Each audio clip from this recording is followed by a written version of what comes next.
All right. So as usual, I forgot to take down that front screen, folks. But anyways, welcome to the Grey Exchange. And thank you all for being here and appreciate your support. Of course, I'm going to go over here and take a look at who's in chat and say what's up to a few of you folks before we get this started and bring up my guest. All right, let me see who's in chat. Boots and Bounty Homestead, right on the money. First ones, Ark Wildman, Stewart's Prepping, JT in the house, South Florida, DCL, Mitten Man. Let me see, Bryce McBay, Boycott Banks and Plastic Cards. Right on, brother. Tiger 454, good to see you. Yarn Prepper, how you doing? Let me see him scroll down. I see you guys were chatting up a little bit. Scott, what is up, brother? Appreciate that. Milo on the ready. How you doing, brother? Always good seeing you in chat, man. Slowly scrolling down here. Blah, blah, blah. Zane's in the house. Jeff Sams, Pony Girl. Mr. Boots and Bounty Homestead is also in the house. Love it. Let me see here. Trying to get down to the bottom and catch up. Make sure I don't miss anybody. Stewart. Scott Dene is in the house from Washington. Julie Cleary, hello. I'm almost caught up, folks. Ormsby. I'm going to probably butcher this, but Ormsby Farms. Hopefully I got that right. Allison Sherman, how you doing? Oh, and the chat just went crazy on me. Monty, Tina West, Celtic Prepper, Jungle Mom, Lori D, Voodoo Queen, Monty's in the house, Shift Engineering, Leona Riley, Sarah Homestead, Chief Prepper, Raptor Ranch, Daily Prepper, S. Moore, Mitten. I'm trying to make sure I don't miss anybody. I hate when I miss me's in the house. Sue S. is in the house. Don just, hey, Don, how you doing? Sarah Goldie, the Joe Info, Jan Penlin. I think I caught Montana Sky, Daily Prepper. I think I got everybody. All right, this is enough of Grey rambling. You're say, Grey, where's your guest? All right, so let me bring up my guest, folks, tonight. I'm going to bring up Bland's Promised Land Ranch and introduce you folks to them. How we doing, guys? Hey. Oh, there we go. We'll do that hand. Sometimes it's the wrong hand and you can't see me waving. Yeah, it's like when you're trying to point, you're like, okay, it's this way or that way. You're like opposite of the camera. It messes with you a lot. Oh yeah, for sure. And I see Mona Shea in there and a few other folks, Hawkeye, America First, Jungle Mom, Gina Brown, and Bonnie Bethel. You guys are all rolling in. Thank you all so much for being here. And I'll try to catch up with you folks as well. So this is Erica. Geez, man. I know, right? Eric and Monica. It happens all the time. It's our mashup name. Yeah. I'm like blending it in. But this is Eric and Monica from Bland's Promised Land Ranch. And if you guys can do me a favor and tell the folks here in chat a little bit about you, yourself, your channel, and what brought you into the YouTubeverse and your journey down to this homestead path. Yeah, sure. Well, that's Monica. And I'm pointing the right direction. And I'm Eric. Super excited to be here. Thank you so much for having us on. We really do appreciate you letting us to be here. And so, you know, the thing is that years ago, we got to a place where, you know, we just kind of considered the things that we were eating, you know, and started with a small garden. And then as we grew as a family, we started realizing that we wanted to grow our own food. And, you know, 2014, we moved across the country from the state of Maryland down into Texas. And when the Lord opened up the opportunity for us to buy this piece of property, we started a ranch, and the ranch just kind of became our homestead, if you will. And I think really when COVID hit is when it really started becoming more of a reality that we needed to be more than just a beef business, hence the name ranch. And we went from being a beef business to we better make sure as a large family we have what we need to provide for all the kids and our families that are around us.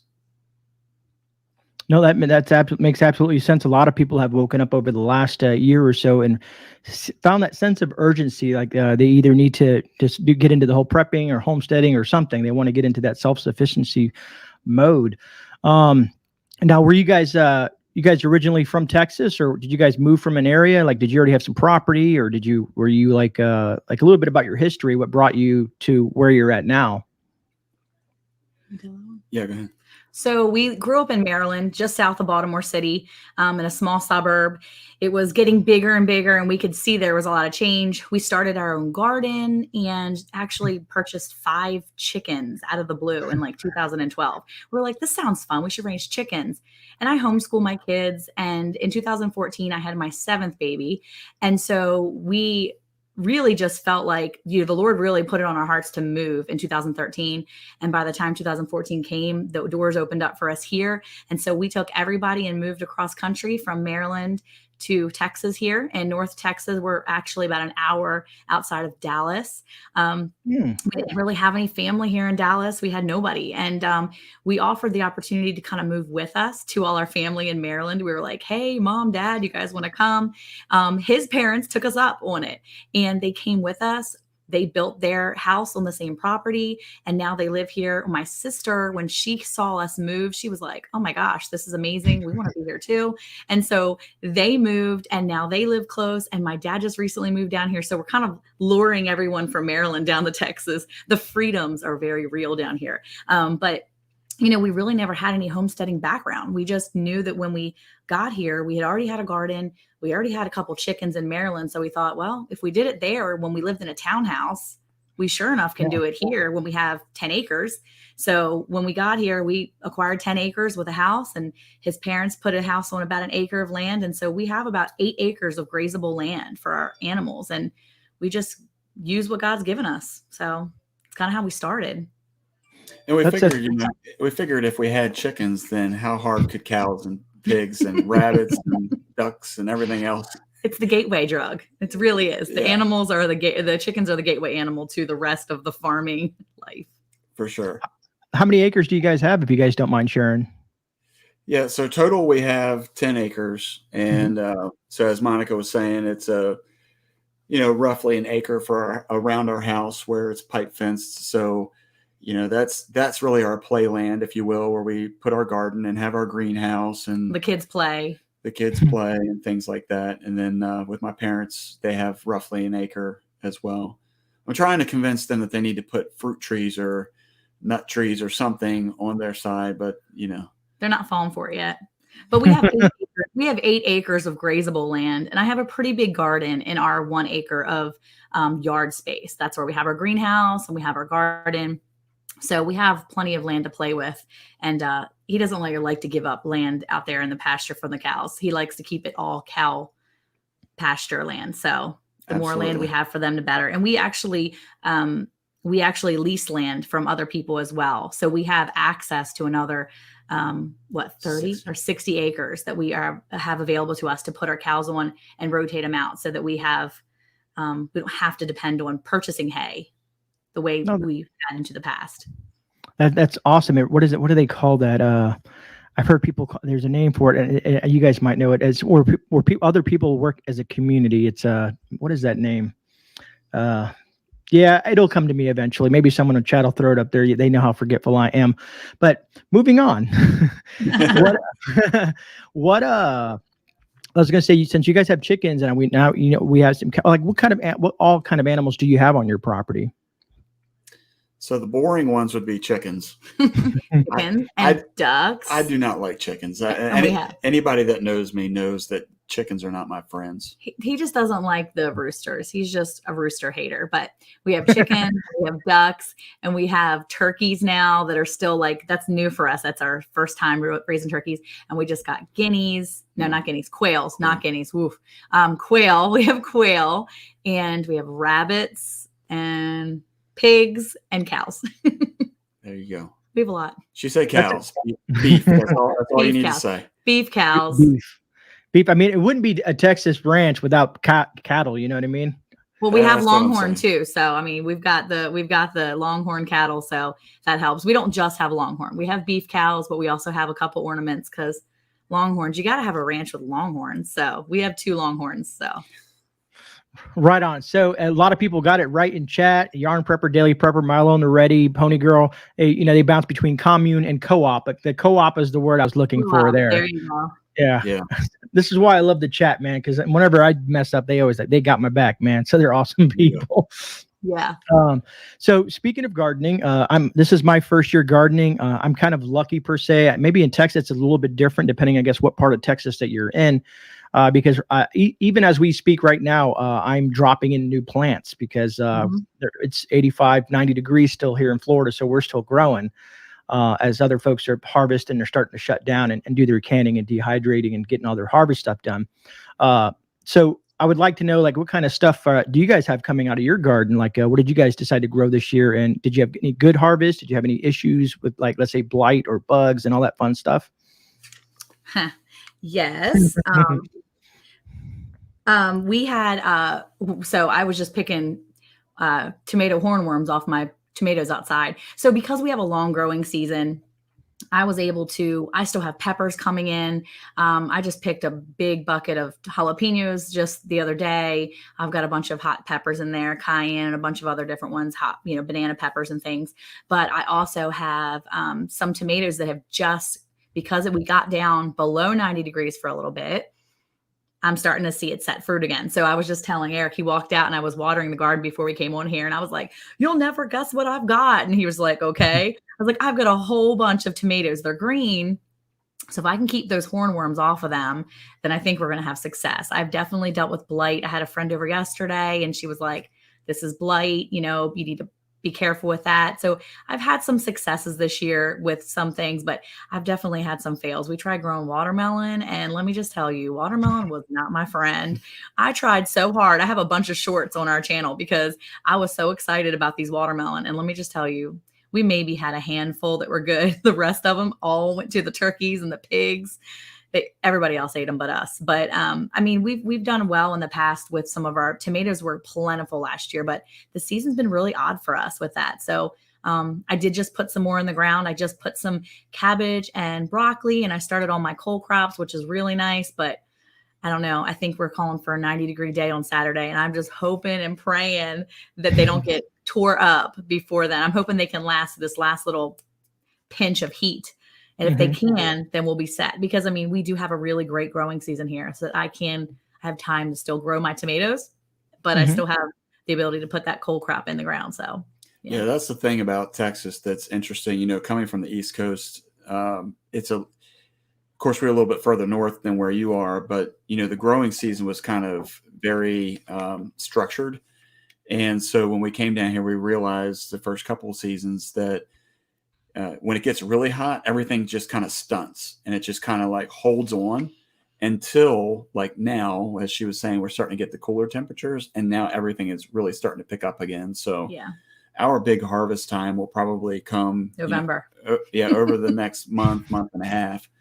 And that's the crazy thing is a lot of people talk about putting their fall crops in, and we have in half of our garden already, but all the peppers and all those things, like she was saying, we won't pull those out until late November, early December. Yeah. So right before that first frost, I'll just rip everything out, and then I'll just make room and probably let the pigs go in there and hang out and section off the stuff that's still good, and then let them just tear through that, because we're going to have them until March anyway. They don't have a processing date until March. So we'll give them all that fall garden area that's kind of been done, or all the rest of our spring garden that needs to be eaten. So if we don't pull it out and take it to them, we'll bring them to my garden and let them tear through it, because it saves me a lot of time and effort than ripping out. Sure. But yeah, it's definitely been a struggle finding the seasons and finding what's going to work, because the heat will just blow through all of those plants. I did pretty well with cucumbers last year, and this year cucumbers were awful. It was bad. I felt like there was a lot of white flies and some mold that went through as well. So I battled that, and it was a little bit of a difficult year, I think. I would tend to agree. Like I said, I'm going to push the limits. I'm going to try to grow all year long. But my cucumbers, I got about 6 cucumbers, and then the mold, or whatever, that white mold on the leaves, because the rain and the heat and all this other stuff, it destroyed the plants. And then we had some, what are those guys that come down at the bottom of the stem and eat them from the inside out? Vine borers. Yeah, vine borers. Those, what's up, Charlie? Those took a hold of that plant, as well as my bok choy.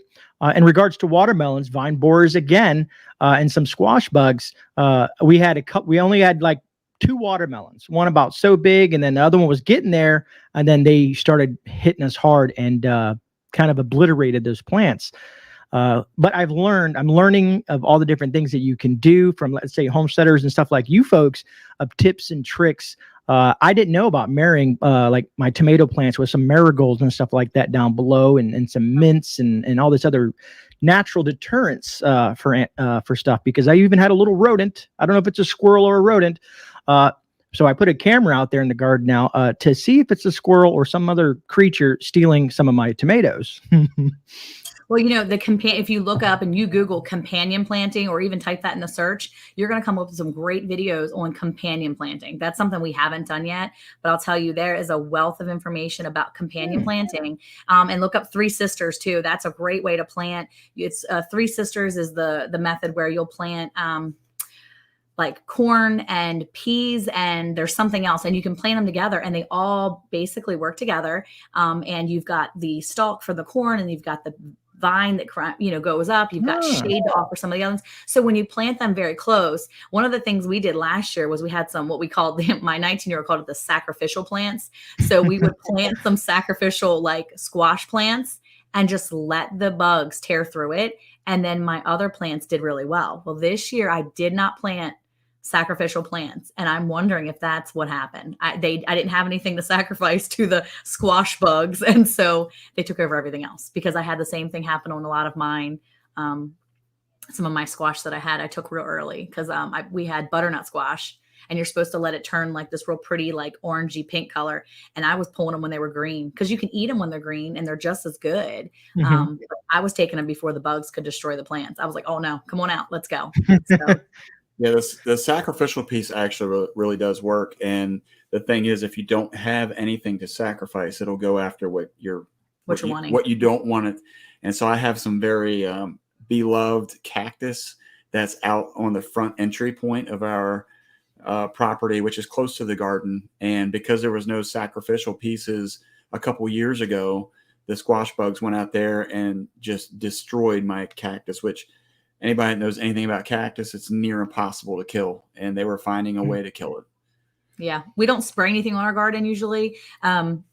I try very hard to keep everything as natural as possible, because I have little kids that constantly come help me. I mean, my 5 youngest boys are ages 13 down to 5. So I have a 5-year-old in my garden. I want to know that if he picks up a sweet pepper, he can just pop in his mouth, and that's not a big deal. I want him to feel that comfort.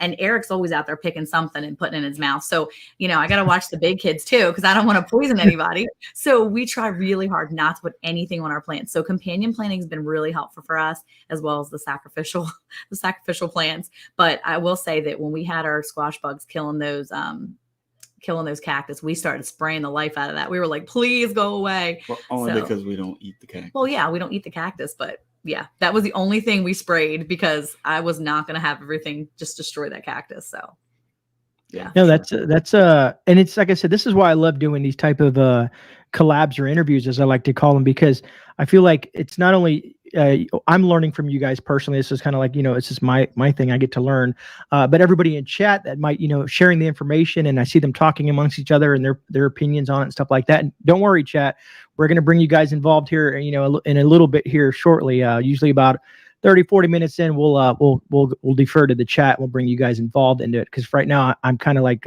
stealing them for myself. One question I do have, because it's in the back of my brain, like, don't forget to ask.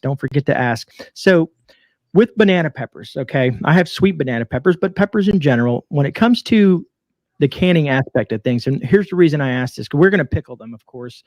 I notice I have like 4 sweet banana plants, and they'll pop up 2 or 3 peppers here and there.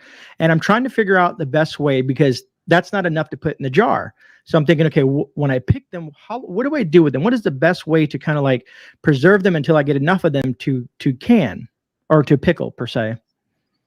Okay, so for us, what I've tried to do in the past is I've tried to pick them when I see them starting to come in, when I see the flowers coming. What I try to do is pick some of them really small, so that I'll encourage them to kind of produce more at a time. That seems to have worked with my jalapenos.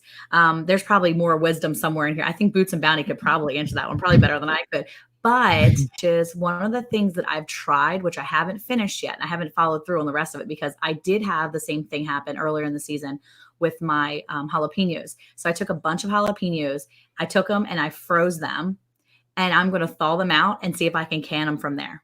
Or if I can't can them, I'm going to put them into, because I figured, well, if they don't can, if they get mushy because they were frozen, when I thaw them out, if they're too mushy to can as the rings, then I'll probably end up just putting them in there like our pepper jelly or something, because that's one of the things I'll do is I'll add my sweet peppers to the pepper jelly, but my hot peppers will go in there too. And I just put a bunch of stuff in.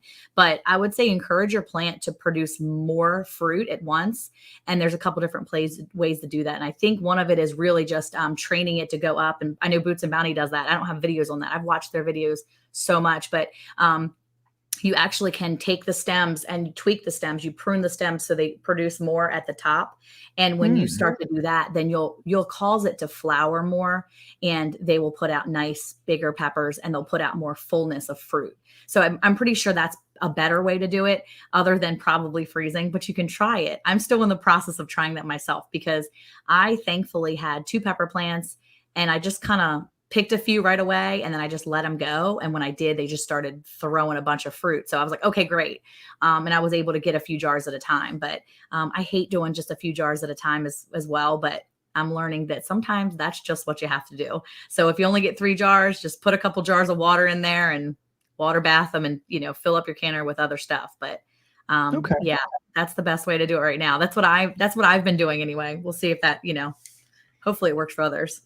Yeah, no, and I've seen a few people say a couple things. Other people said that they freeze as well, because Lady Grey, as I call my wife, she said, well, we'll just freeze them. And I was like, okay, I mean, you can try it, because this is our first year doing a lot of these things. I'm the prepper. I got the freeze-dried foods and the canned goods and the waters and the gear and all that stuff like that. I'm like, you know what? This is not going to work. We need to get more self-sufficient. We need to garden. And then I said, okay, well, we're going to take 400 square feet and turn it into this massive garden here, and we're going to do this. And it's a lot of work. I give it that. You have to maintain, you have to prune, like watch for bugs, and just keep them watered. And it's pretty intriguing, but I've learned a lot this year.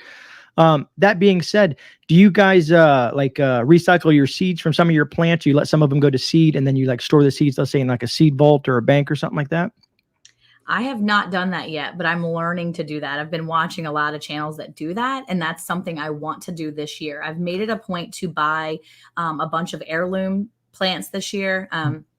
Like with my tomatoes and stuff, I bought the heirloom, especially the the purple Cherokee. That's what I really like the most, the purple Cherokee tomatoes. So I really want to try to keep those tomatoes, like my basil and stuff like that. I've taken those seeds and taken those plants and kind of just throw them in a bag before, and then sprinkled them back down. And that's kind of like the extent of that's probably not even the right way to do it. But the basil is so prolific. You could just spread the seeds anywhere. And I walk through my garden and just grab the seeds and throw it down on the ground, and there's basil plants everywhere.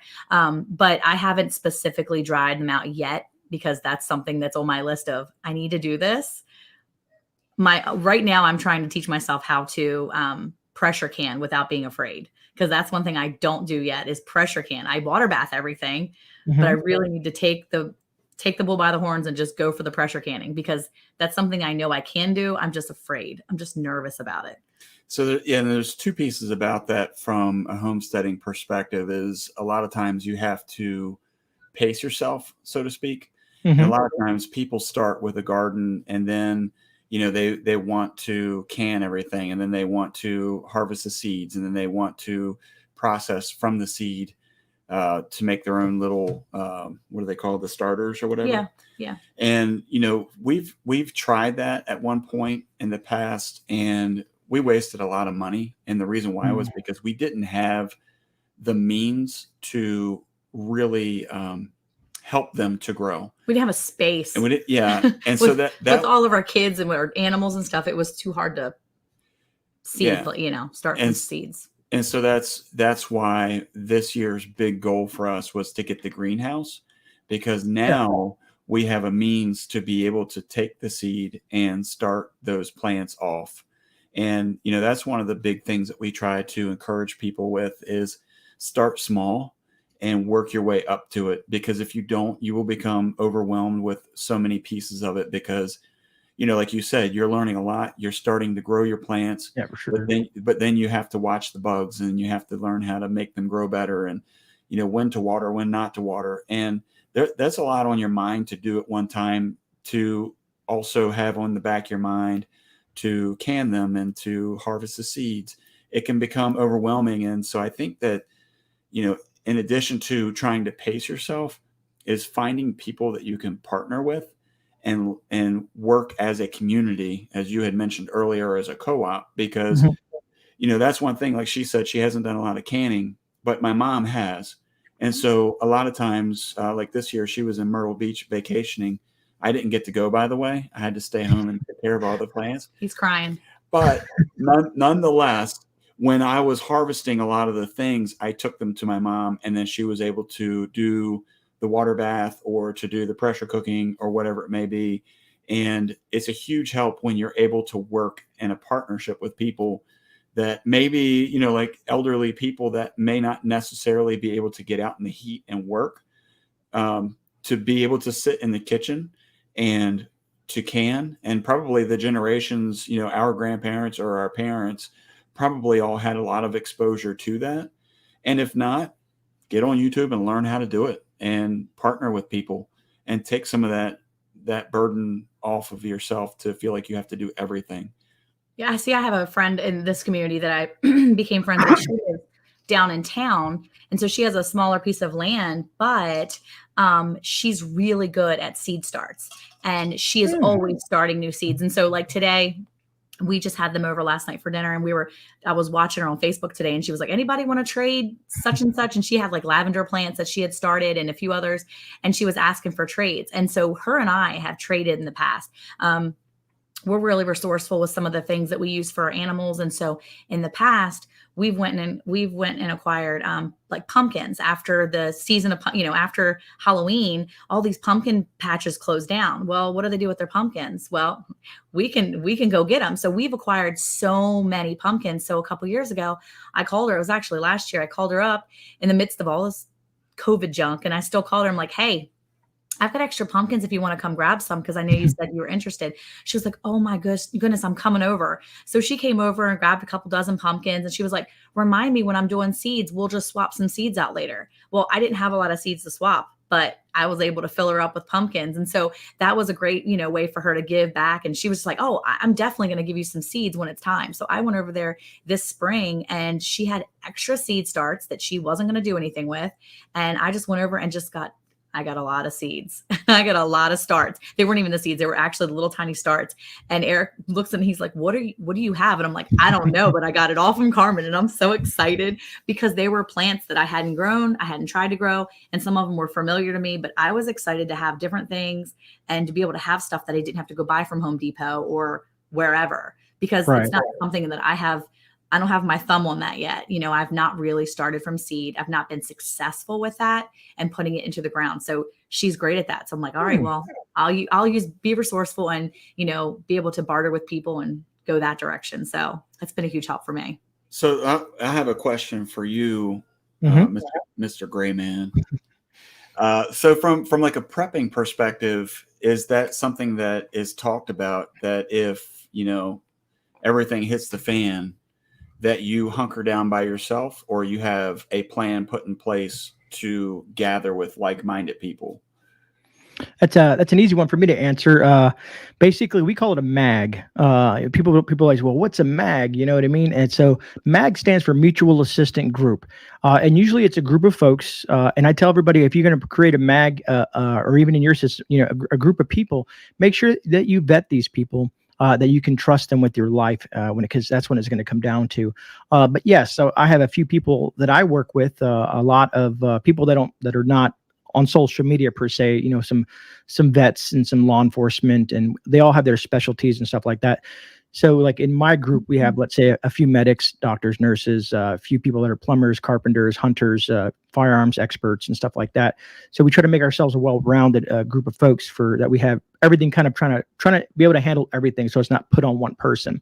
The lone wolf thing, that's a rough one, and there's a lot of controversy with that. Some people say that that's what they would do, and I would wish the best on them, but some people can pull it off by themselves, but it's a lot easier working with a group of folks. The more hands, the merrier kind of thing, and get a lot more stuff done. Instead of, let's say something happens and you got to focus on your crops while you're doing this, and someone needs to, but you also need to go hunting, or you need to go fishing, or you need to do this or fix that. So then having the more hands involved, unless you have a large family, it can be complicated. So yes, we do have what we call mags here in the prepper community. So yeah, and I kind of knew that answer, but the reason why I was asking that is because in the homesteading world, it's virtually the same thing. Okay. You're not obviously trusting a lot of these people with your life per se, but you are building that relationship with people so that you can swap seeds, or so that you can you have people like myself. My big thing is growing the meat, so the pigs and the cows and things like that. And so a lot of times I will take, just like this year, we swapped a cow and a calf for hay, because I don't have the means to grow my own hay. And so really, in the grand scheme of things, it's just a bartering system. And so, if you get into that mindset of knowing who does what well, and then, just like you said, doctors and law enforcement or hunters. So the same thing is true with people in the homesteading world. People who are great at growing vegetables are great at growing fruits, and it's a huge difference. So like our brother-in-law, he's all about trees. This man can grow what looks like a little stick to become a big tree that produces fruit and nuts. And so we're not good at that. I just said that. He's really tried. but that's the mindset, where you have to get to, is be willing to barter with people so that you can get everything that you want to get. Because the reality is that even if you're prepping, you can't have everything that you need all the time, because sometimes grocery stores run out. And it's the same thing with us. We can try our hardest to grow our tomatoes, and it just may not work that year in our garden. But 2 blocks down, or the farm in the other county of friends that we've made have had a wonderful crop to where we can say, let me swap you. And they're willing to do that. That's awesome. Where I've been learning some of my techniques or practicing, I guess I'm practicing. I have this old couple, they're multi-generational farm here locally, and they've been teaching me how they can and stuff like that. And there's a YouTube channel that I watch too, is called Gilbrook Farms, or Gilbrook Farm. And they have some really great canning videos and stuff like that, because they've been doing it for such a long time, and they break it down very simple. But the hands-on aspect of it, going to these people's home, because basically I'm exchanging my time, because their kids have kind of gone off to college, and they're older couples, so I try to help them on the farm and whatnot. And we kind of work with each other, and she is amazing, this stuff. I mean, I go into their little storage thing, and the amount of stuff they have canned is just wall to wall, like vegetables and meats and so much stuff. It's just crazy. Hey, Milo, you didn't have to do that, brother. Have you thought about beekeeping for honey? Milo, are you talking to me or them? I can answer from our side, and the answer is no. We have a friend that did beekeeping, and she was like, I know exactly where you should put bees. And Eric was like, well, you can bring the bee stuff over. You can put it here. You can use our property and all the stuff, and we'll let you do all that for us right here, because she doesn't have the space where she was doing it. So we were like, no, thanks. Yeah. And again, from a bartering perspective, that's what you look at. Bartering doesn't have to be, it's whatever is valuable to the other person. Like you said, you're bartering your time, which is valuable to you, and they also find it valuable, which is why they're swapping you, whether it be for knowledge or for physical, canned goods. It's because, like I said, you cannot. And even when we look at pacing ourselves as homesteaders, you cannot get to a place where you feel like you can raise everything, or you will fail, or you will be so overwhelmed with everything that you have to do. Your family will pay the price. Your body will pay the price, because you have to rest. You have to spend time with your kids and your wife. You can't just go to work and then come home and then work another 8 to 10 hours on the farm and think that everything's okay. And so that's where you have to pace yourself, and then be willing to barter or find people that you can work with. And a lot of times, again, when you find those good people that you want to work with, you may barter for something that you don't even have yet. You may need that hay, or you may need, I saw somebody say that they bartered roosters for rabbits. If it's somebody who you've built a partnership with, they know that you're good for what you're offering. So you may not have those roosters to trade yet, but when they come, you got them. I think there's something to be said too for the idea that, because you had said, what happens if you have a big family, maybe it's a little easier to be lone wolf. But I think there's something to be said too for making sure that you still work with the community, even if you have a big family, because Mhm. like we have 8 kids. Our oldest son, he's married, he has his wife, they live close, but not that close. And I'll tell you, with 7 kids still here on the homestead, ages 19 to 5, they get Wow. tired. They don't want to do it sometimes. My 19-year-old works all day long in construction. He comes home, he's wiped, he's done. Well, he just wants to play video games too, but he's wiped. And on the weekends, if we ask him for help, he's right there to help us. But you can only do so much, even as a large family, because like in the mornings, the first thing we do as a homeschool, as a homeschool family, the first thing the kids do is they eat breakfast and feed the animals. And sometimes they feed the animals before they eat breakfast, especially if they wake up later. I saw my 13-year-old woke up late today.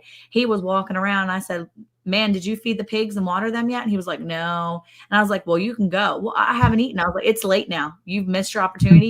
Eat them first and then you can come in. But we get tired of that.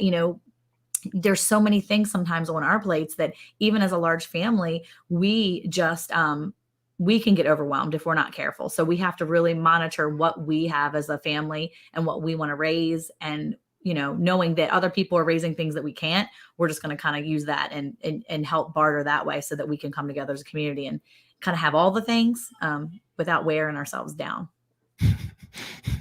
I'm laughing because there's 8 kids, mind blown. That's hilarious.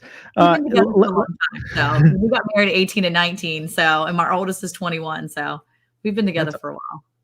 That's awesome. And I think family is everything in people's lives sometimes, you know what I mean? If you have a good family.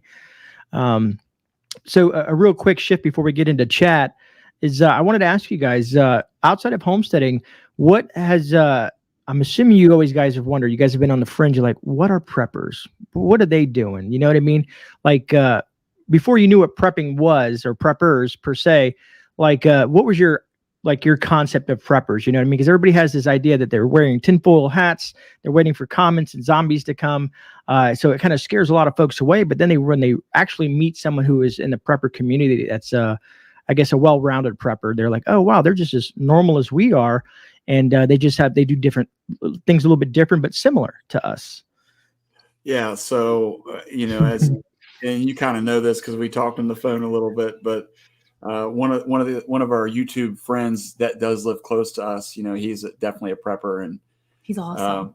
Yeah, I mean, prepping was something that Monica was watching for a period of time before I did, because I did have more of a doomsday prepping mentality that, like you said, they got a tinfoil hat on. I've seen that movie Signs with Mel Gibson and his kids, Oh yeah. It's all the zombie apocalypse stuff. They were aliens anyway. Well, anyway, but the thing is that, after meeting him and, you just, in your mind, you have like this mindset of what they are until you really start talking with them and understand that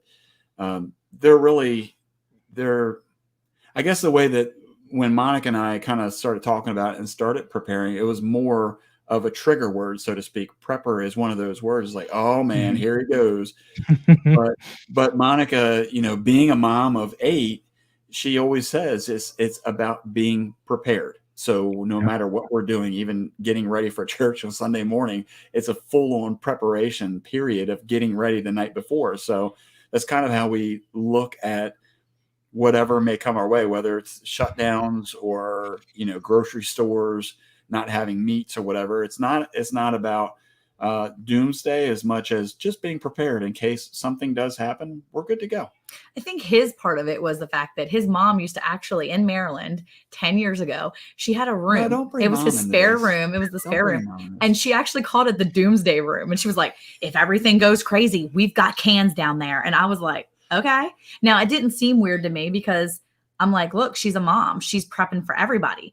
And that's cool because I knew that if I needed something, I could be like, hey, Sharon, you got extra such and such? Because I actually don't have it in our build, in our paycheck this, or our paycheck or a pantry this month, do you have extra whatever? And so for me as a mom, I knew I could go to my mother-in-law and say, do you have a couple extra whatevers? Cause I just need to, tide myself over for a week or two. And so that's what I had in my mind. I've always had that in my mind. It's not about any extreme. It's just about being prepared for anything, which is why Eric calls it hoarding. I am a keeper of things, okay, and a collector of things, because you better believe when you need it and you can't get it, mama's got it. So that's been in my head for a while. So do you refer to yourself as mama? Sometimes. Oh. Look, kids call me mom all day long, okay? Can I call you mama? No. Okay. That's weird. Oh man, Dragon, I want to say thank you, brother, for the super chat. Appreciate the extra support, brother. It always helps the channel. Thank you so much. So he says, screw the zombies and asteroids preparedness. I'm prepping to be I am legend prepper, LOL. Right on, brother. Right on. Thanks for that, Dragon. Well, man, now he made me lose my train of thought. Oh man, that was great. But no, you guys are absolutely right. When people ask me, about preparedness and stuff like that, I said it could be something as simple as if someone loses their job, are they prepared to have enough either food or money or any other financial background or anything that they can do to get them through that hump? Or then we go into natural disasters, hurricane storms, freezes, and all that stuff like that. And then, of course, it goes beyond that. You know what I mean? Let's say economic collapse, grid failures, and so on and so forth, to a full-on what we call shift, which is the poop hits the fan. You know what I mean? That's when we are all going to be in a heck of a situation, per se. You know what I mean? And so, like I said, even just being a little bit prepared. And the reason I got involved into gardening is because of homesteaders and other people that in a prepared community. Like, you can't depend on this mountain of freeze-dried foods. You'll get food fatigue. And I started learning all these different things throughout the years. And I was like, man, that's right. And then I said, you know what? I'm going to stop playing around and do this garden. And we went hard on it. Like you said, you haven't done the seedlings yet. We literally been germinating seeds and having a seedling area, and then putting those seedlings and moving them over, and then some failures and some not. But we've learned a tremendous amount of information. So great stuff, because we can all watch the YouTube channels, which is great. You know what I mean? But until you take what you see on YouTube or what you read in a book and apply those skills in a real world situation, you don't know if it's going to work or how it's going to work. Me personally, I've been told, hey, when you take those seeds, because I had a bad watermelon, they had said, I took the seeds out of the watermelon and just threw them back in the ground. I was like, well, it was a loss. But I wanted to see if they would grow. And someone said, nah, they're not going to grow, man. They're not going to grow. But guess what? We had 8 new watermelon plants from that. I was shocked. If you have good soil, if you have good, rich, composted soil, and you have really nutrient-rich soil, you're going to be able to grow anything in that. I mean, that's one of the things we try to do in order to prepare our garden properly, is to have the right soil, have the right compost. Even I've tried things making like fodder for my chickens and my ducks, and you can throw it for the pigs when there's no grass. I mean, Texas grass, it dries up, it gets hot, it dries to crispy sometimes, and you can actually take your wheat and make the fodder, the grass, you sprout the seeds, throw that for them, and it's actually better for them than just giving them the seeds themselves. It's more, nutrient rich for them. And so you find ways to kind of go around it. And yeah, I mean, if you have great soil, you can grow anything. Well, we were talking with some folks last night, and that was the first thing when we moved down here. The neighbor asked us what we were doing out on the front side of the property, and we told him we were putting a garden in, and he said, that stuff don't grow down here. And the first thing I thought was like, well, there's got to be farms in Texas somewhere. I mean, this is kind of hard to believe, I mean, and so a lot of the content that we have on our channel is really trying to encourage people, one, not to give up, and two, think outside the box. There's always ways to do things. It's just a matter of how to do it. And sometimes it's surrounding yourself with very intelligent people, old school people, the old farmers, the people, like what you're doing. Yeah. I mean, sometimes our YouTube has been the old farmer down at the feed store, and, him overhearing or eavesdropping, whatever you want to call it. But, and then he say, oh, you have problems with hookworms, do you? And this is what you do to stop it from happening, Yeah.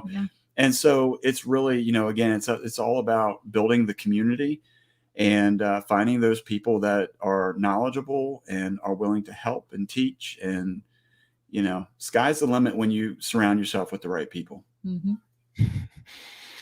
All right, folks. I've lost track of time because I've been so intrigued to what we're talking about.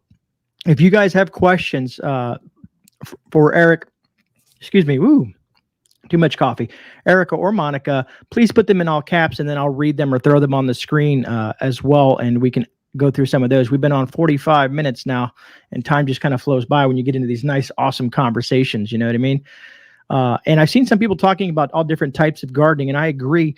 I tell everybody, just start. If you only have an apartment, start on your windowsill, start a microgreens kind of situation, whatever you can. Anything to start practicing the skills of growing your own food, because if the grocery stores are not around, and matter of fact, me and Eric talked about that yesterday, you go into the grocery store and they don't have enough. And if it gets worse to the point, you're going to be dependent on what you have in your home and what you can grow. Yeah, just don't be afraid. You know, don't be afraid to Think outside the box. yeah, don't be afraid to try things. Don't be afraid to fail, because homesteading, a lot of what you learn is about failure, and if that's the best lesson, really, because you won't make that mistake a second time. And if you do, you probably aren't a very good learner.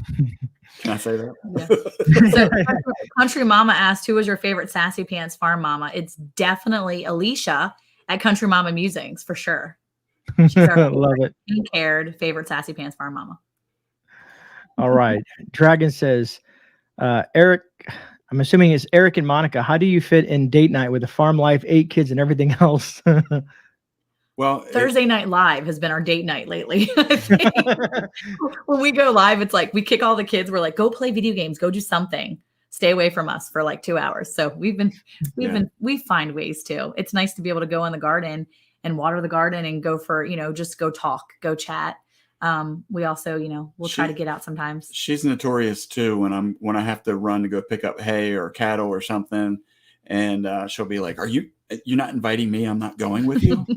And I mean, even if it's a 20-minute drive somewhere, if I can drive somewhere and be with him for 20 minutes without being interrupted, it's worth it. So yeah, that's awesome.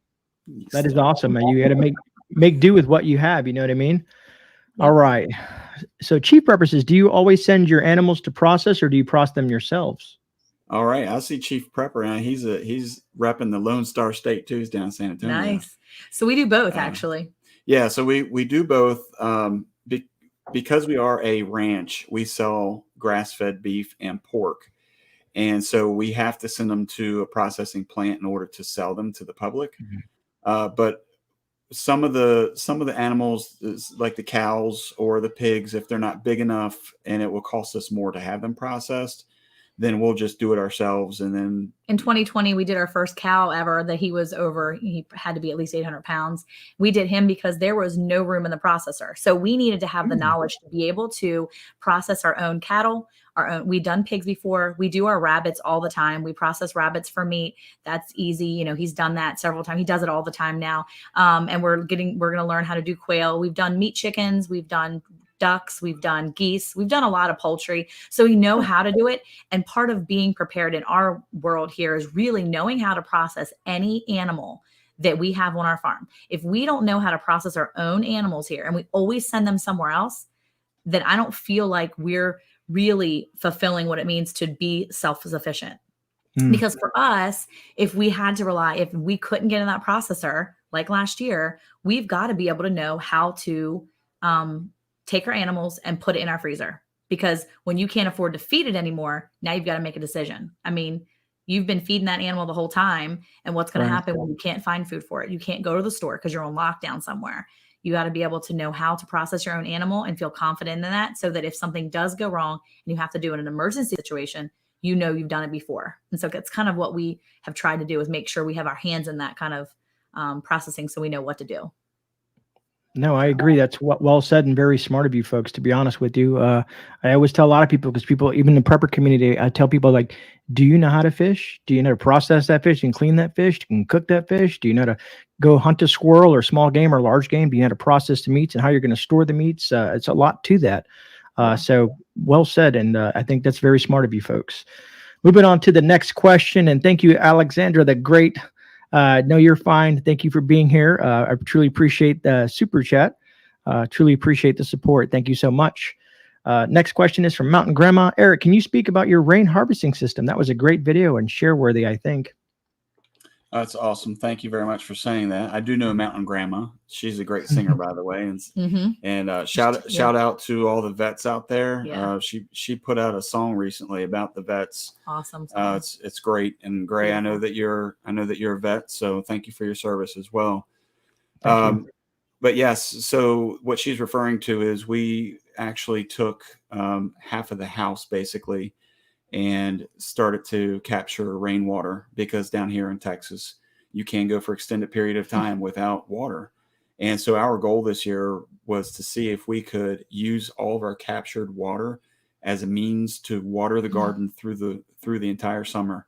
And we were able to pull it off. And so we were really excited about that. But you basically just take your downspouts and have them dump into a IBC tote, which holds about 250 gallons of water. What did you use to connect it? And it was this, we had bought a IBC connector from Amazon, which actually failed on us, but no, I'm talking about from the downspout. What did you use? Oh, what is that? You have to go watch the video. I can't remember what it's called.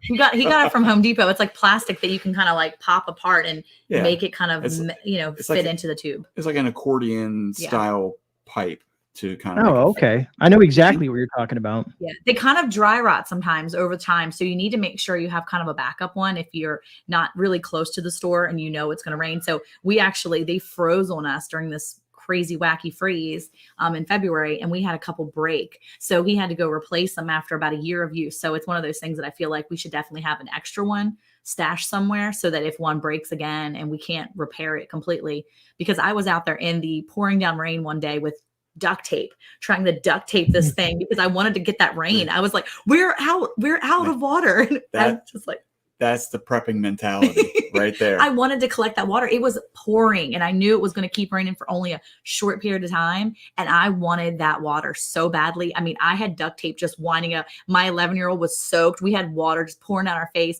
because it was a downpour, but I wanted that water and I was going to get it. So I did. That's smart. My prepper senses are tingling, as I like to say, because redundancies, having, if you have a part that works and having backup parts, 3, 4, 5, however many you can stock and prepare for it and have them ready to rock and roll in case they're not accessible down the road. At least one. I mean, look, if it's a lot of money, you just at least grab one, but man, it would be great to have a couple extra. Yeah, for sure. Agreed. Milo on the Ready says, do you have enough stocked up if you have a bad crop failure? Not for us, not right now. Not because we have such a large family. A couple years ago, we canned. Every other year we grow green beans. This has been our off year for green beans. And what we do is we will grow them, we pick them, we snap them, and then we send them next door to my mother-in-law's house, and she will can them for us because it's a pressure canning thing. And she canned, our first year we did it, she canned over 80 quarts, and we went through those, about half of them in the season, because we don't eat them as often. But I know that if we had something happen where we had a really bad year for crops, we would not be able to supply everybody, because we also, not only for our family of 11 now, because we have one married into the family, but we have his parents and brother and my sister and her family. So we look out when we're trying to stock up. We're trying to stock up for all of us, not just our immediate house family, because I know that if I needed something, my sister needed some green beans or some any kind of vegetables at all, I know that I would want to have enough that I could give to them too. So yeah, we don't right now, but I'm working on it. It takes time. And I think, what did Brian Barbie? Yeah, you saw that too. Failure is the best teacher. Yeah. Yep. Next question coming on up. My Aussie Garden Kitchen says, GreyMan Prepping, how do Eric and Monica take advantage of all that manure in regards to composting and feeding plants? We actually, last year we built I would say it's about a 12 foot by 12 foot compost bin. And so throughout the year, we have what we call poop scooping days. Yep. And so usually it's partly in the colder months. That way it all sticks together. But we go out there with a landscape trailer that's like a 6x8. And the rule is you got to fill it up at least twice each time we go out there. And we backfill that into our compost bin, which throughout the year we're adding all of our coffee grounds, our tea grounds, All of our kitchen scraps, all of the, all the yard vegetables, scraps, things like that. vegetable scraps, grass clippings. Sometimes we throw in there hay that the animals aren't eating. Of course, all the rabbit manure and chicken, anything that we can scoop up, we throw it in there. Mm-hmm. And then when spring comes around, we have usually, I don't know, a couple to 3 or 4 square yards of manure by the end of the season. Yeah. All right. Country Mama Musing says, hobby farm living. What is your favorite crop to grow? What's your favorite?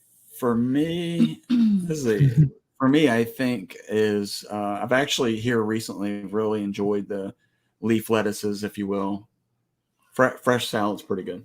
I feel like my favorite to grow, not to eat, but my favorite to grow are the beans because they're so prolific. They're awful to pick and awful because it is backbreaking, but I love growing beans and watching how quickly they grow. It's awesome. Beans are by far one of my favorite ones to grow, but we grow them every other year because otherwise we'd be all like hunched over like this all the rest of the year because they are some serious crops. And when we grow them, I don't just grow like a couple rows. I mean, I grow like 12 to 18 rows of beans. Yeah. So yeah. Grey, you were asking earlier about what you do with where you can't have a lot of cans. Well, when we do green beans, we come out with, I don't know, 10 gallons worth of beans, maybe 15 sometimes.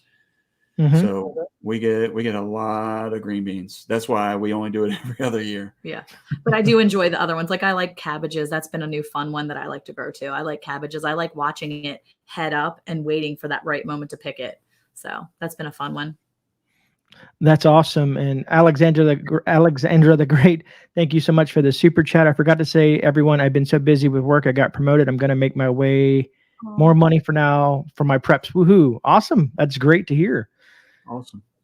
And I did see something that popped up. Where did it go? I probably lost it. I get sidetracked easy, folks. Oh, and I was just going to say, ironically enough, one of my favorite things right now is growing these different types of peppers, like bell peppers and green peppers and yellow sweet peppers and banana peppers, just because they just pop up out of nowhere and all of a sudden just start exploding in growth. And it's like, man, this is awesome. It is really fun. So now you have to find different ways to prepare the peppers. I mean, you can have, I just found a recipe for sweet pepper relish. It literally tastes just as good as cucumber relish. I've tried zucchini relish and cucumber relish. They're great. But, like just the sweet relish you put on your hot dogs or whatever. Okay, I found a sweet pepper relish recipe and I was blown away by how good it tastes. And it tastes just like any of the other sweet relishes out there. So I was really excited. So I'm like, yes, it's another way to use my sweet peppers. Because, sometimes you get tired of making the same things. Yeah, Grey, real quick too, if you like bell peppers and stuff, you should try Lunchbox. The Lunchbox peppers. They're great. Oh, they're awesome. They're so sweet. They're awesome. We're going to overwinter them this year so we can have some good ones next year is what we're thinking.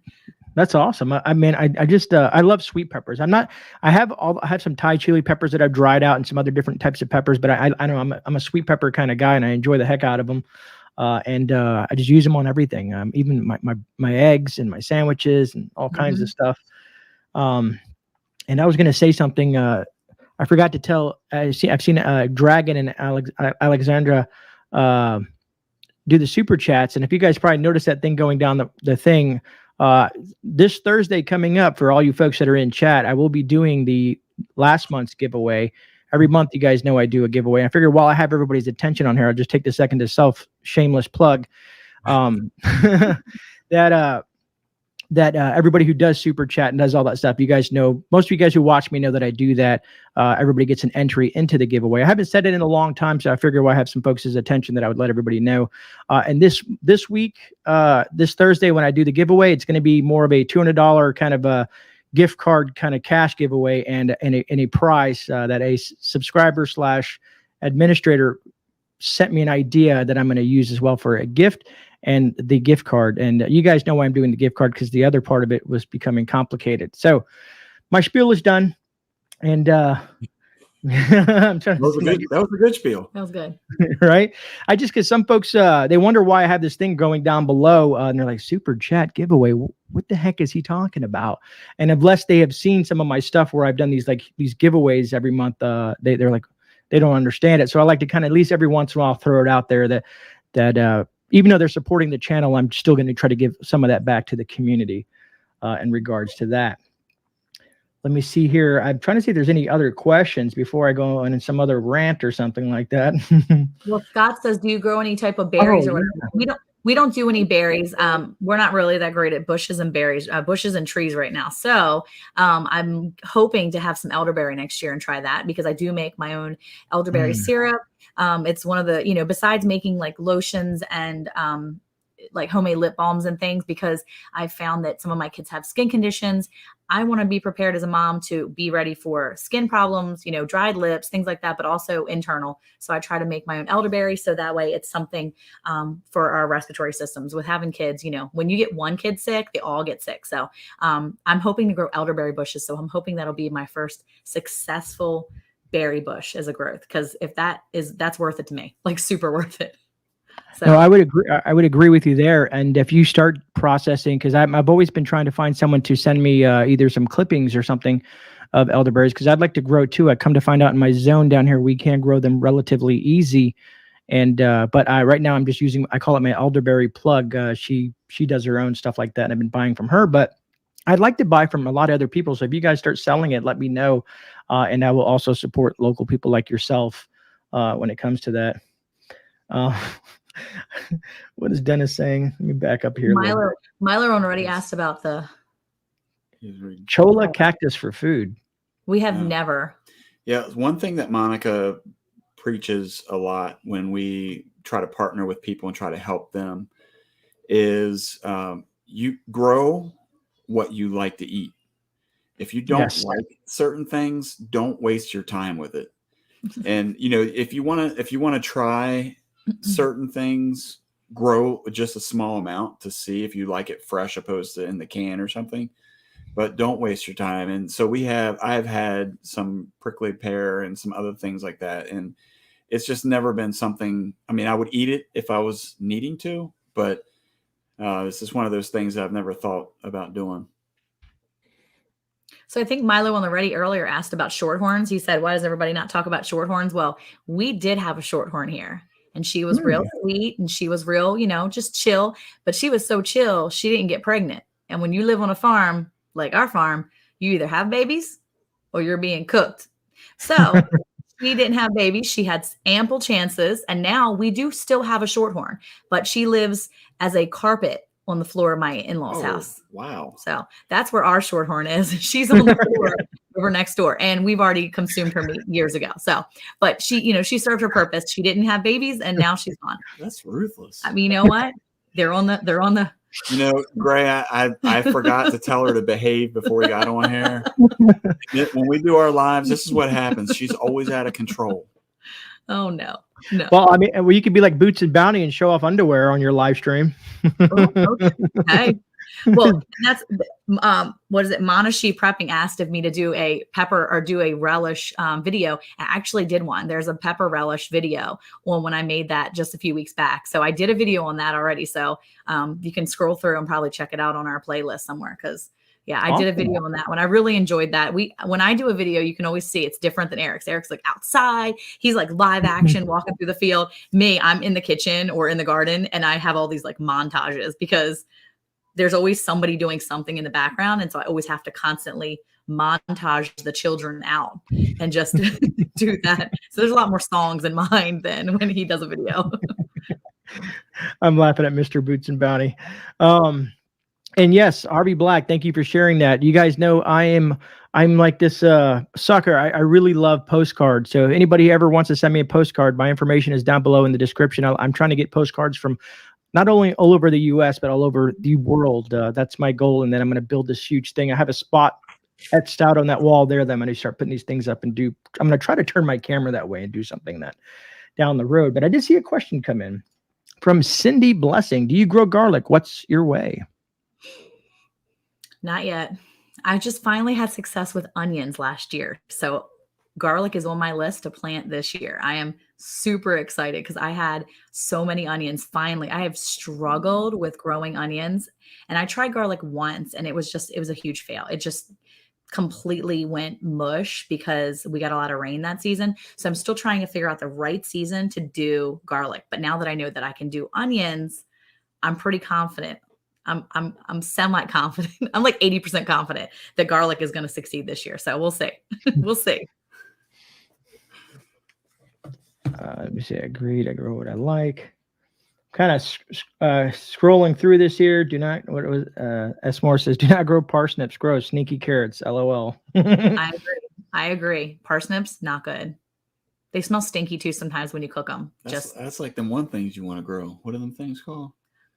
Brussels sprouts? Yeah, them. They're amazing. They're like little mini cabbages. No. I do eat Brussels sprouts as well. Brussels sprouts are the best. He loves them. As soon as I put them in with bacon and bacon grease, he's so, see, right there.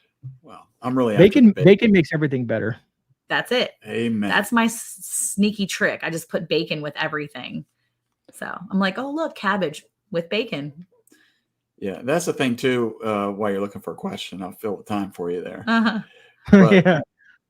Oh yeah, the thing is, like with the onions, onions and potatoes, actually we are like in the prime spot to grow onions and potatoes. And that's actually been one of the hardest things for us to grow, as she just mentioned. But that's, again, that's kind of where you look at, what it's worth to you, and don't give up. That's usually our message, is don't quit, don't give up. To answer the Mountain Grandma's question, we don't do garlic. No, she said, when did you plant it? Oh, when did you plant it? I don't remember when I planted it. I tried it a couple of years ago and it didn't do well. But now I have like a little guide that I follow that tells me like the best time to put it, and have like this little slide card. And it's a gentleman that makes he puts it in there so you can see all the different plants, and it tells you exactly when your planting season is. And so, yeah, I do that. I just use that one. So I'll look at my little guide and plant them when it's time, I guess. I just haven't done it. Elephant garlic would be amazing. Yeah, I've been practicing with garlic myself. I have this piece of what is it called? A pallet, and I'm trying to grow garlic, fill it with dirt and stick the pieces of garlic in there and kind of grow them vertically like that. I've been playing with that idea. That's cool. Just trying to use use all the space I have to grow as much as I can, kind of thing, Exactly. All right. So Brian Keith Prepper says, question for them. I see a lot of homesteaders growing and farming, but are they growing tobacco for self or trade when shit hits the fan? Honestly, the only person I've ever seen grow tobacco was my grandfather in West Virginia. In West Virginia. And that was a long time ago. I don't know anybody that grows tobacco. Not around here anyway, personally, that we don't. I don't even know what kind of environment that would be that you would need to grow something like that, to be honest with you. I feel like we have a lot of resources that would be worth it to barter. So it not necessarily we would need tobacco and that type of, barter system. I feel like we have a lot of other things that we could definitely use if, everything hit the fan. We would have resources to be able to trade. We have enough variety in our resources that we have personally here that I feel like we would be okay. And I don't want to be too presumptuous, but I feel like we have got those types of things covered, and we're constantly thinking ahead of what do we have that is worthy of trade? What do we have that's worthy of the barter system? So yeah, for sure. Nicotine toothpicks. JT's making fun of me. One of my affiliates is a nicotine toothpick company, and I started working with them because the toothpicks have a 5-year shelf life minimum, and they're sealed in a Mylar, and you can use them for trade, or you can use it for kindling, or to get your nicotine. But it's funny that JT, at least JT remembers. That's awesome, JT. Hey. I appreciate that. And that's the type of thing. You be resourceful. If you can't grow tobacco, but you know that people are going to be jonesing for it, figure out what's going to be something that's going to be tradable, something that's going to be good. And even if you don't use it, that's where I say think outside the box too, because we may not use that type of resource, but if we know people that are going to want or need that, I definitely think that's worthy of looking outside of the box, thinking outside of what you use, and being able to store that up, because that's not a bad thing. So you want to be like Marlboro? No, I'm not saying we're growing tobacco. I'm just saying. Oh, Za, do me a favor. Please, Za, do I have your address? Because I did get a new shipment of the cinnamon toothpicks. Za. I owe her some toothpicks. I get behind on some stuff. Like I got like these reviews. I got so much stuff going on, and Za is great at reminding me about things. She's an awesome person, though. But thank you, Za. I will get those out to you. I think I got Jeff. I got most of the people that I had promised, other than S. Moore. Canada will not let those go through their little, what is it called? Yeah, that thing, that those people that don't like things going into other countries. Oh yeah, the shipment people. Customs. Yeah, there we go. Yeah. All right, let me see here. Let me see. I can go without tobacco after a week. How about coffee substitute? Dandelion root. Some people use dandelion root. It doesn't have the caffeine, but it tastes like coffee. Mm. As long as you're not allergic. My sister's like highly allergic. She would die. I'd be like, take some of this. Really? That's rough, because I loved Mark from Rolling Homestead. He sent me this dandelion jelly. Man, God, that stuff is so good. Yeah. Just amazing stuff. I think Bramble Hill just made a bunch of dandelion jelly. I think it was Bramble Hill made it a few months back. She's in Canada, and somebody made it. I'm pretty sure it was her. And I was just looking at it like, is that good? I've never had it, because my sister's been allergic her whole life. I don't venture that route. Usually I see dandelions, I'm like, ooh. But yeah, I mean, Jan, chicory root as well. But Jan, do I owe you toothpicks? If I do, please let me know, Jan. If I owe anybody toothpicks, please let me know.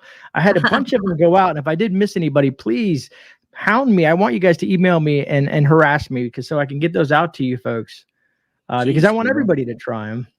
Great. I feel like I need some now. I don't even know. You want to. Well, they're very discreet. So the whole reason behind it, before we're getting already into a little over an hour now, is because if you're out in the woods hunting, right? Or if you smoke a cigarette, right, that kind of leaves that smell. It permeates, and animals can pick up on that. Humans can pick up on that. Plus, they can see the smoke.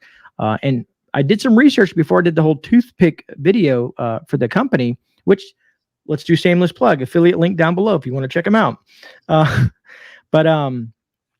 And I was thinking to myself, okay, because you can freeze your cigarettes in the freezer and they can last so long, but these toothpicks still outlast all of it with little to no footprint, because once you're done getting the nicotine out of it, and you can put it in like a little pack or something like that, and when you go to your fire, you burn them. So you're not leaving. The people who use chewing tobacco, they're constantly spitting and spitting and spitting and spitting, and they're going to leave that trail. You're like, okay, let's follow the spit. You know what I mean? So it depends on how much of a footprint you want to leave with your tobacco usage and stuff like that. And a lot of folks know that I use a nicotine product called e-liquid, which we're getting way off topic, but and that only has a year shelf life as well. People are probably like, what is Grey talking about? Toothpicks and nicotine? Where did this go? Where do we go here with this? But anyways, I think that's enough of the nicotine toothpicks. Oh boy. Do you have milk goats? I would think you could make soap to barter. Now, you guys have goats? We do not have goats, although I think that they're worthy of maybe considering in the future, because we actually had a bottle calf. Maybe we had a bottle calf that basically survived off of goat milk, and I was searching for it constantly for him. And so it was something that I thought, man, this would be worth storing up, either buying bulk of it and having for the future or whatever. But yeah, we don't have goats at all, but we definitely know people that do. And so when I needed goat milk for that calf that was really sick, I was able to go to her and grab some, but it was limited supply. So that's something worth thinking about in the future. But I think Eric will have to be very convinced. Like, he will have to be very see, look, he's not interested. It goes with growing what you like. Yeah. If you don't like certain animals, and we like goat meat. Goat meat's not bad. It's interesting. It's just not something we would, because the idea is if you had it for milk, that's great. But when they're done being milked, you got to be able to do something with it. We're gonna have to talk about this off air. But it's funny that you guys. I'm gonna get to Mr. Boots's thing, because I want to add to it. But it's the same thing in the prepper community. Don't prep and store food that you don't like or you're not going to consume. Same thing. You can apply that across the board. But Mr. Boots and Bounty, I'm growing a peanut plant myself. It happened to sprout, so I decided to throw it in the ground, and it's it's growing. We'll see what happens because Florida soil is pretty intriguing to work with, but we'll see what happens. I'll probably do something on it eventually if I don't forget. Awesome. All right, folks. So does anybody have any last or final questions for my guest before we wrap this up? We're at an hour and 15 minutes.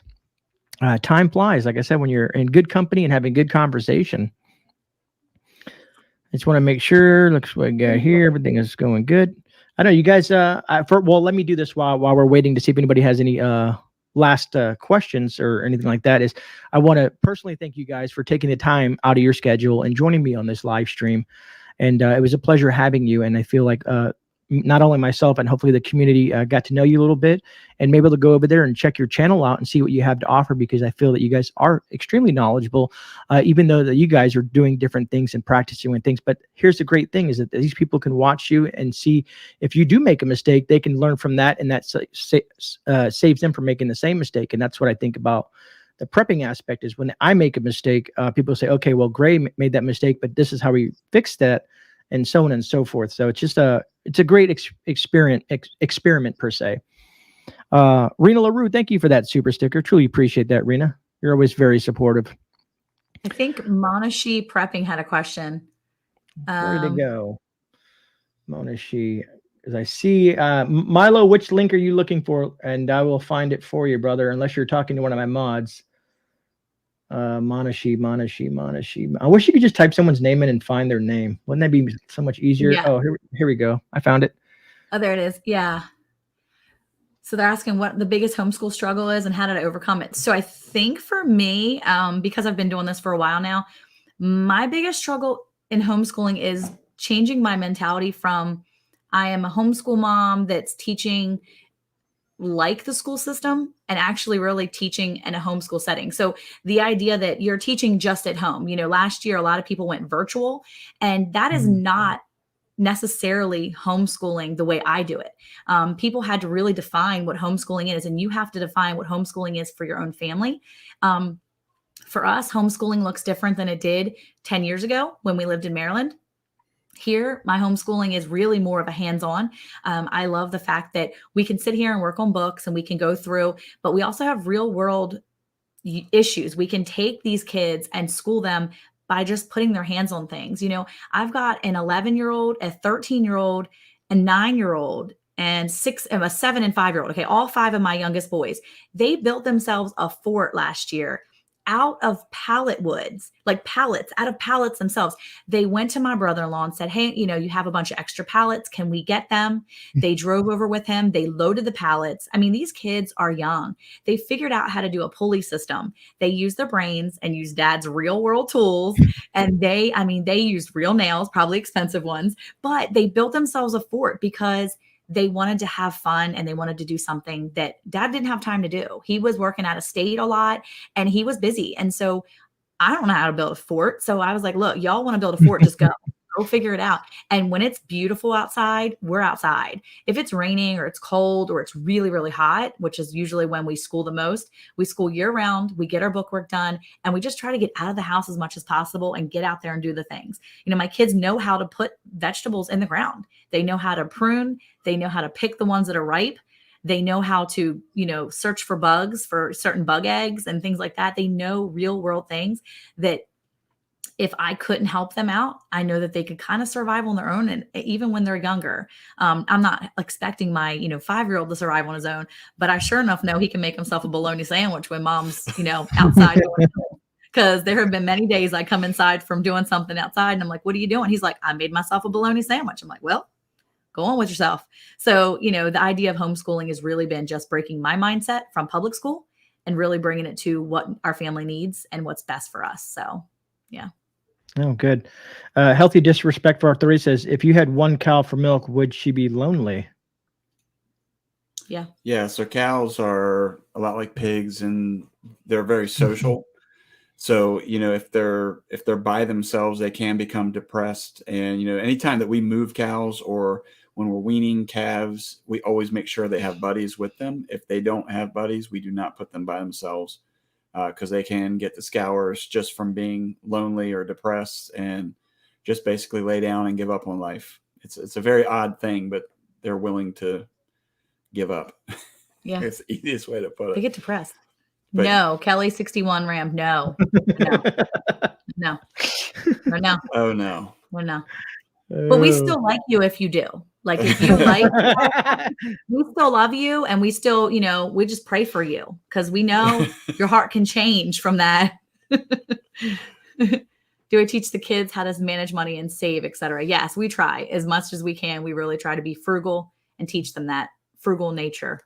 Yeah, and even from a money perspective, also with bartering, if you, I don't know if I mentioned this earlier, but we did a video about the greenhouse, and I bartered for the greenhouse, and those are things that I teach the kids. And the kids know what we spent on that, what we're bartering. They know how much we're spending on that and how we're paying that back.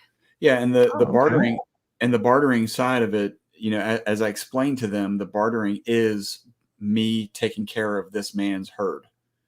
That's the barter. Yep. And so I've tried to teach them that understanding how to use your head will get you what you need. And sometimes it's money, sometimes it's other resources. Yeah. No, agreed. And Brian Keith Prepper, thanks so much for the super chat. Found tobacco seeds. We'll buy, try out. Well, let us know how that plays out, Brian. Yeah. Let us know how that plays out because I'm curious. I've pondered it myself because I know in the climate that we're in, I've heard people growing tobacco and stuff like that, but you never know how it plays out. Florida is at least closer. People will hit me for not knowing my geography, but we're close enough to the equator. We're not at the equator, but we're closer than most people are. You're pretty close. Yeah. And I think maybe Florida's lower than Texas. So I don't know. I think. Don't quote me, folks. Yeah, you are. You're closer to the equator than us.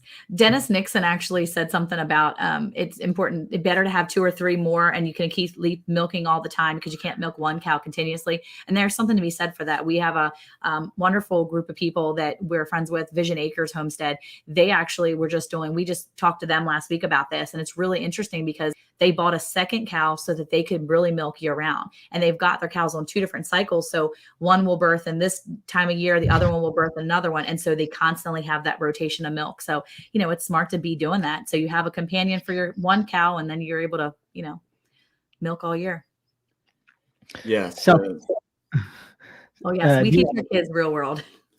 Yeah. Our kids are very, very knowledgeable. Yeah. And again, the thing is that, the reality of it was when everything hit last year and the shutdowns took place. And the reason why was because, as parents, your kids look at you and they're like, oh, you guys are crazy. This will never happen.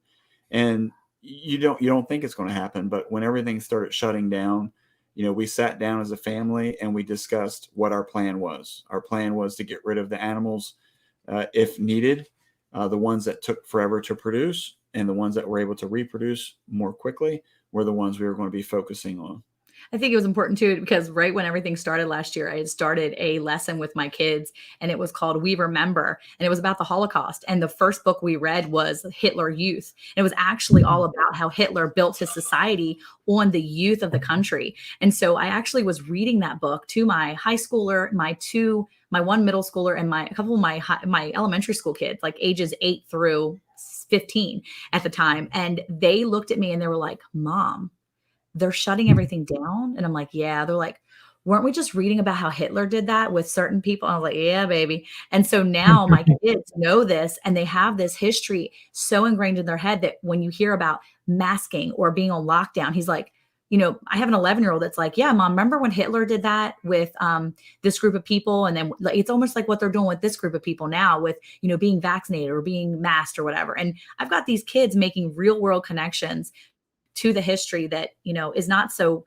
happy, but they understand that you have to be mindful of what has happened so that you know how to address real world issues. So, yeah. Yeah, you have to understand history. Pony Girl says, what breed of cow do they have? So we do have a couple Longhorns. Those, again, are for more ornamental purposes and for people who are looking to buy horns. But our main focus are the beef cows, and those are,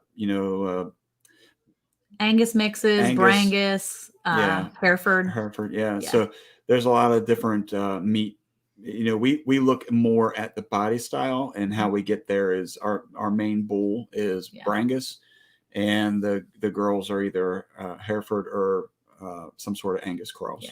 Oh, so my kids are well versed in Animal Farm, 1984, Fahrenheit 451, all those books. My older kids, as a matter of fact, our pigs are named after, a few of our pigs have been named after characters from from Animal Farm.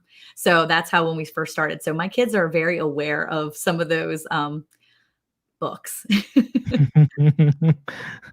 Right on. I think that's it, folks. I think we've had a lot of questions. It looks like the people are going to bed or doing something. The numbers are dropping off, so I figured everybody is let us ramble on for as long as we can, right? But again, appreciate you, Erica and Monica, or Eric and Monica. Man, I can't say that tonight. And my thing is empty, so it's like I need more coffee. But thank you guys again for being on here and taking the time to do so. Also, I want to say thank you to all the folks in chat for being here and joining us on this collaboration/interview.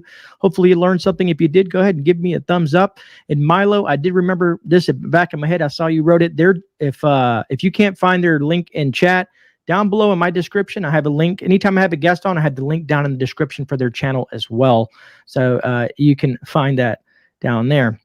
So again, I want to say thank you to every single one of you folks out there. Truly appreciate that. What is tomorrow? Wednesday. So Wednesday is a standalone video. I'll be back live at 10:30 p.m. Eastern Standard Time on Thursday night.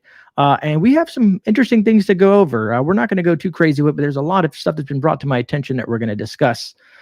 So join me at that point. And do you guys have any parting words, anything you want to share before we close it up?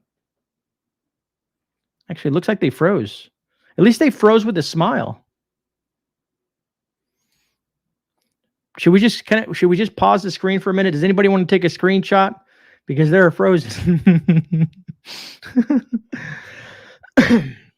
Eric, Monica, can you guys still hear me? You guys can always close out and then jump back in to say goodbye. They are frozen. Oh, man. I'm not sure what happened. I must have missed it. I was rambling on. But good night, everyone. You guys enjoy the rest of your evening. Thanks, Pony Girl, Dennis, Tara, Harvey, Mr. Boots, and everybody else.